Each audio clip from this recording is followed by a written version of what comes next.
Welcome back to the Chief's Garage. I've had an opportunity to finish building the rear end for my 1990 Foxbody. So what I'm working on now is I'm going to change the lower control arms and I'm going to switch them out to this set that I purchased from Maximum Motorsports.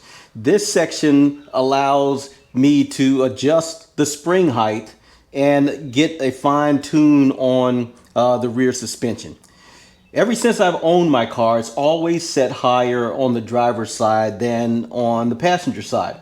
Despite the fact that I bought the car from the original owners, it has never been in an accident.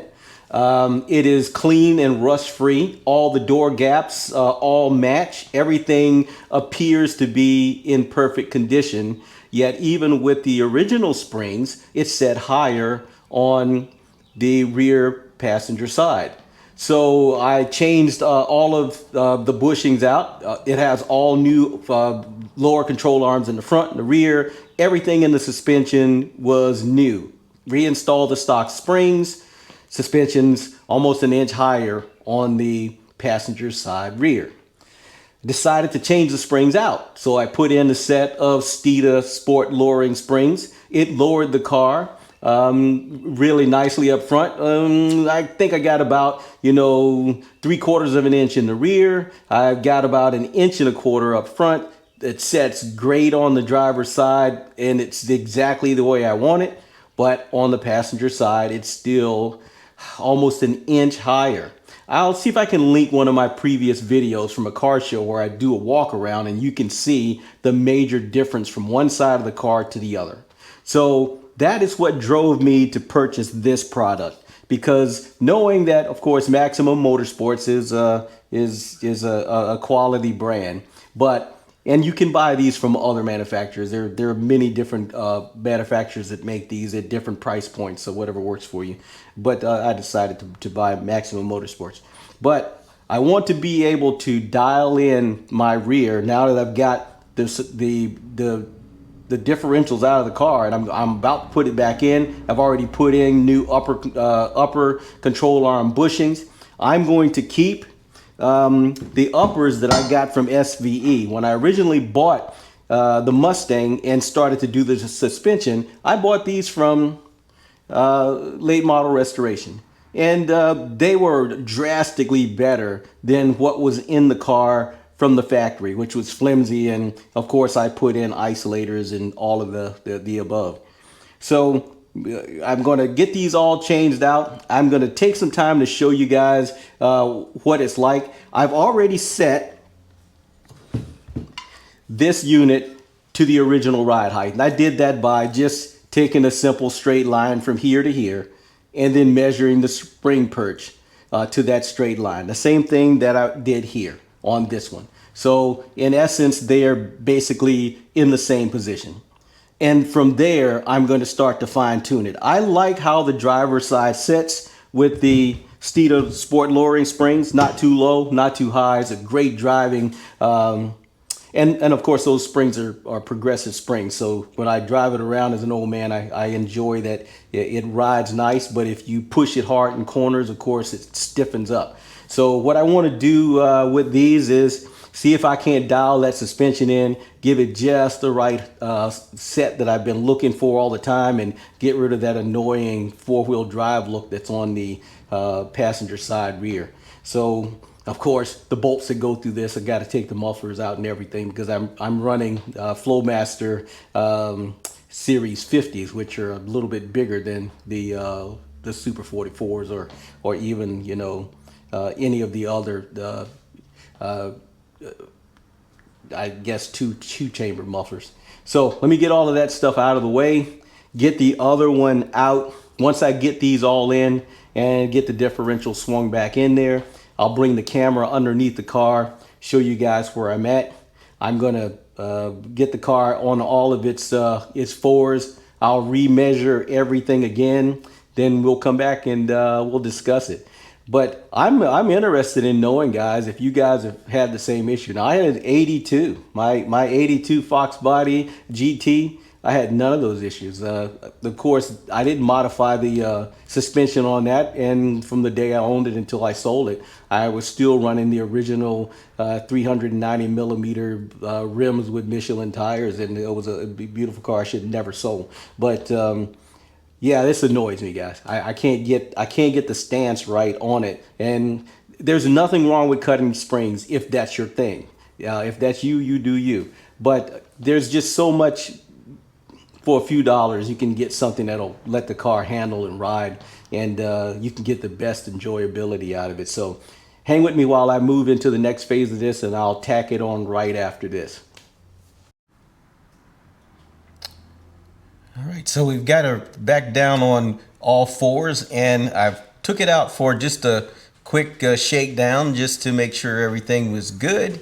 And now that we're back in the garage, I'll give you a quick look at what I'm seeing now that we have Maximum Motorsports adjustable rear control arms in.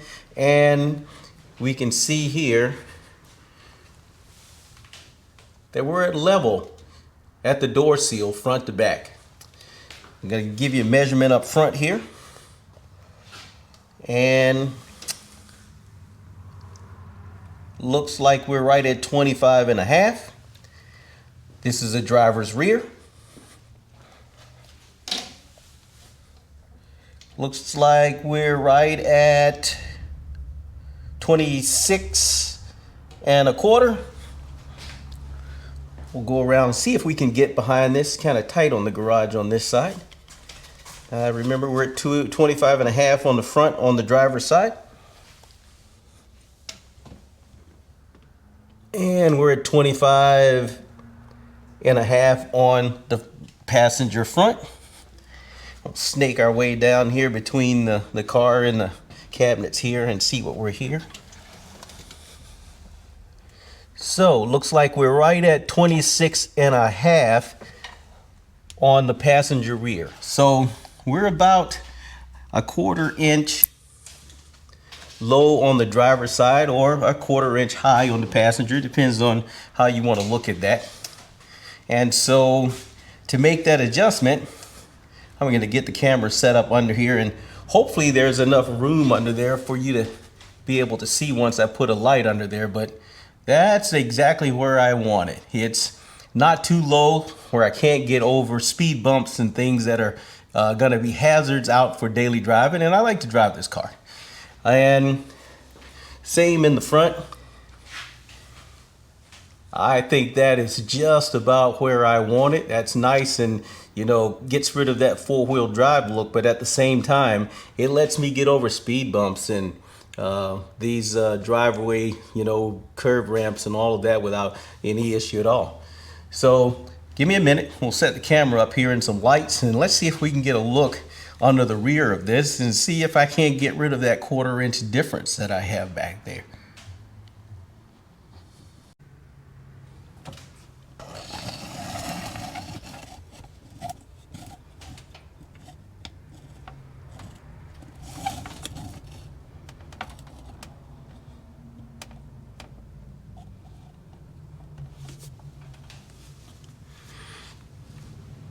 Okay guys, so for adjustments on this, and the car is setting full sprung on its weight, and I've already attached a 1/2 inch drive ratchet to the Maximum Motorsport control arm, and I'm going to just turn it up just a little bit, see if I can increase that distance over here to match the other side. Remember, we're at 25.25 here, 25.5 on the other side. I know a 1/4 inch doesn't matter, but just for demonstration, I'll show you how easy this is. Even with just a regular ratchet, all I really need to do, and of course I'm climbing around on the floor, all I really need to do is just turn this.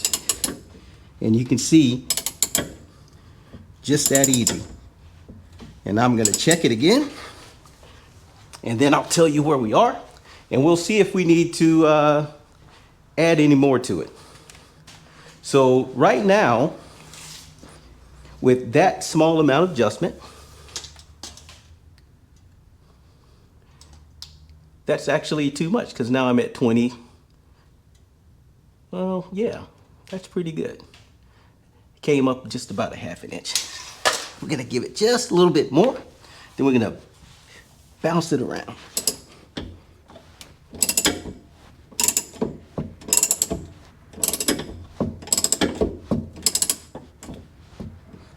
Man, you gotta love that. Just cranks right up with no issues at all. And there I have it. There's my 26.5 right there. So pull the ratchet out. And now we're set. We'll get the camera from under here and see if I can't show you where we're at.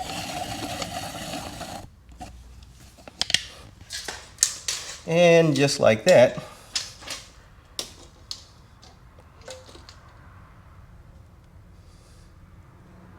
we're able to get our 26.5.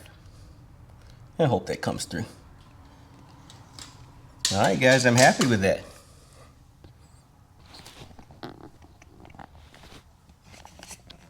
So as you can see, guys, doing these kinds of things in your 2-car garage isn't really that difficult. There's a lot of crawling around, of course, because we don't have a lift. But none of this is things that you can't do in your own garage. I've had a lot of fun putting the 373 together and getting that all back in.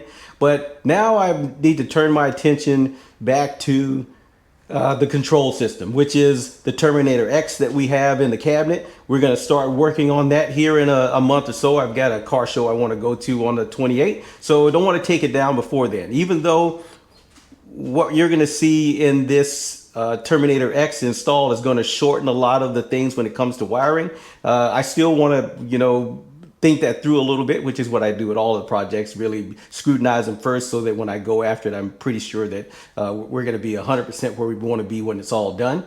I've still got our Summit Soldier, and I'll see if I can give you guys a shot of that. Summit Soldier is still sitting here in the corner. We're going to have that engine tore down here shortly, and I will show you all of the things that I do to get all of the readings on it first before I take it out to my place of choice, which is Magnum Machine Works. Those guys do a great job, and I appreciate that it's quality work and I can trust them. So from here, I would tell you guys, if you have any questions, leave the comments, hit like and subscribe. If the content is what you guys are enjoying and there's something else you want to see, just hit me up in the comments. Let me know what you're looking for. We're going to continue to push on. I make videos for me. I appreciate that you guys watch them, but for me, they're my documentation of how I did certain things, and I just appreciate that you guys are along for the ride. Get out there and build something.